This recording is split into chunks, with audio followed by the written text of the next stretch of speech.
we've got to talk about what Travis Hunter had to say about the prospect of Coach Prime in the NFL or anywhere else on Friday night as he was in Manhattan doing media before the Heisman Trophy on Saturday.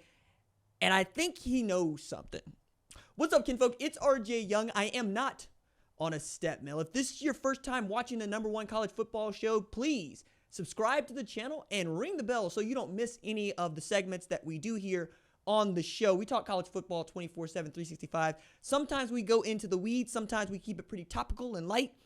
Like, for instance, we're going into the weeds about a quarterback assistant coach at Oklahoma and what that might mean for a quarterback who is not yet in the transfer portal and where he's likely to go. If you don't know what I'm talking about, you should probably check out that segment about, well, John Mateer in Oklahoma. But this one is a lot more like the kind of programming that you might see more often than not right here in this space, where we take a headline that might make it across ESPN, might make it across where I work at Fox Sports, might even make it across The Athletic, and we try to get into the depth behind that statement, within that statement, and pull from knowledge of the sport, for which I've been covering for half my life, and some people that I talk to, and frankly, what's been said out loud.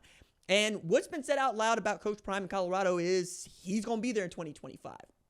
And was some speculation about whether or not he would go to the NFL, especially with his boys going to the NFL this year. Deion Sanders likely to be a first-round pick.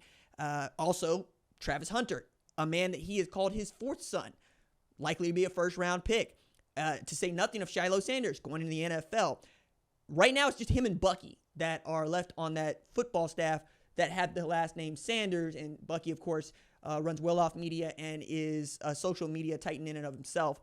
Really a great marketer, learning from his pops, who I think is one of the greatest marketers who's ever lived, and understands the value of branding and understands the value of laying a brand over top of an otherwise brandless thing. Colorado did not have an identity that was worth talking about until Coach Prime got there. And now the identity of Colorado football is him. And that has led to an increase in enrollment, an increase in money and distribution, a new conference, a Heisman consideration for players, and a 9-win season after a 4-8 season. It's all going Coach Prime's way as he's getting ready to turn 55 next year and is getting to that point where I think he's settling down. I think he's found his third act, if you will, in sports. We go from him being basically an outstanding player, baseball and football, to being an outstanding broadcaster, to now being an outstanding coach. For those that have been following Prime, it's not anything new. And for those that have been rooting for Colorado and Coach Prime's Colorado, it's also not anything new. But it is nice to hear Travis Hunter saying he ain't going nowhere. That's what he said on Friday night in Manhattan. He says, look, I got a little insight into these things. I'm trying to tell y'all, he's going to be right where he's at. And this is for a guy in Travis Hunter who has said, I'd like to be drafted by the Denver Broncos. It'd be cool. He likes Colorado. He likes the state. He really likes that the Broncos are in Denver. And I'm sure that he would like to stay there and build more of what is a tremendous legacy right there in Boulder, Colorado. Not bad for a group of folks that began their college football journey together at Jackson State in Jackson, Mississippi, and have since not only left that program better off, like they win football games now. They like this year, they're really good, to what they have achieved at Colorado. The talk show that Coach Prime has had. He's done late night in March about his book last year. No other football coach is doing that. He's also able to get the first 5-star player in the recruiting rankings era to commit to play at an FCS school because of who he is. And then he developed that 5-star talent into the kind of player that wins the Biletnikoff Award at receiver, 1,100 yards, 92 catches, 14 TDs, and the Bednarik Award for the best defensive player in the country as a cornerback. I still think it's a travesty that he wasn't even a finalist for the Thorpe Award, for which he probably would have won because, well, if you're the best defensive player in the country, you're probably the best at your position as well on defense. But now we're talking about him winning the Heisman Trophy, perhaps the best two-way player who's ever lived by production and stats alone. Think about what his stats are next to Charles Woodson. There is no comparison. He's blown Charles Woodson out the water. The same thing is true of Champ Bailey. The same thing is true of Andre Woolfolk. The same thing is true of Chris Gamble. It is really difficult, Miles Jack, to find a guy who is anywhere close to as productive as Prime is. And that's what makes him great. He is top 3 in both positions. That's unheard of. playing 1,400 snaps, 700 on offense, 700 on defense, giving up just one receiving touchdown all year long, having 4 interceptions, 11 passes defended, and then again, doing all that work on the offense to make sure you go score points on a defense that, frankly, flipped around from last year and kept many of the same parts that made it go on the back end with Cameron Sylvan Craig and Shiloh Sanders and, of course, Travis Hunter. Add DJ McKinney to the mix, Preston Hodge, and that secondary was great when it was healthy. Now it's simply good.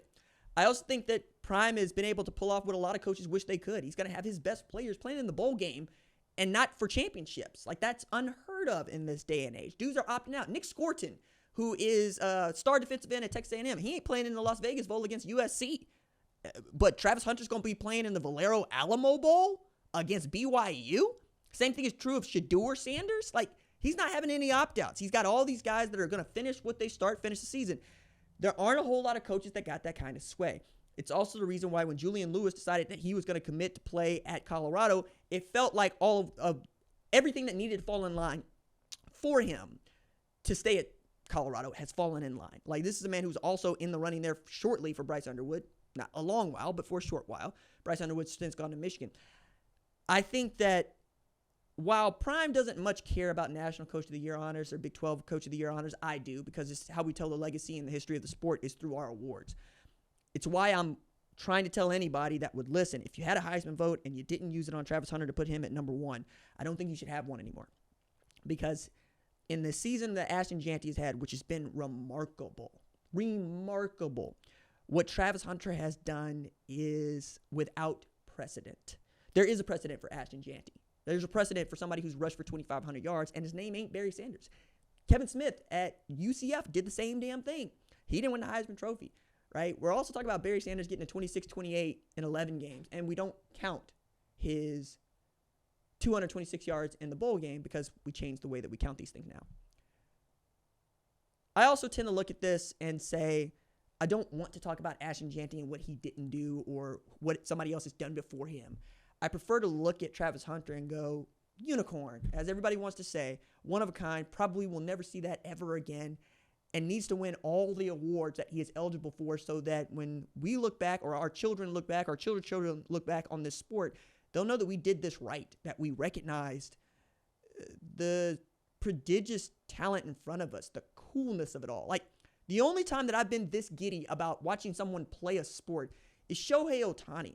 And it wasn't this year when the Dodgers won the World Series and he became the first guy to have 50 stolen bases and 50 home runs in the same year. And he did it because, well, he ain't pitching this year. He's probably number 3 in their rotation. It was when I watched the World Baseball Classic. And I got the dream scenario, man. I got Mike Trout at the plate with an opportunity to win a world championship for the United States, the best American player in the sport. A guy that I swear to God, if he did any media, everybody would have known it. And then you got Shohei Ohtani, who comes in to close the game. And I'm going, oh my God, I have the 2 best players in the world facing off against each other for a world championship. And one of them is doing what he does best, hitting, and another one's doing what he does best, pitching. And I watched Shohei Ohtani strike out Mike Trout on 3 friggin' pitches, and I lost my mind. I called all of my friends, and I talked their ear off for a couple of hours because I don't think I'm ever going to get to see anything like that ever again. I don't think that anybody's going to get to see anything like that ever again. It is seeing the once-in-a-lifetime meteor. That's what Travis Hunter is, man. Respect that. Give that your brain. Let's not screw this up.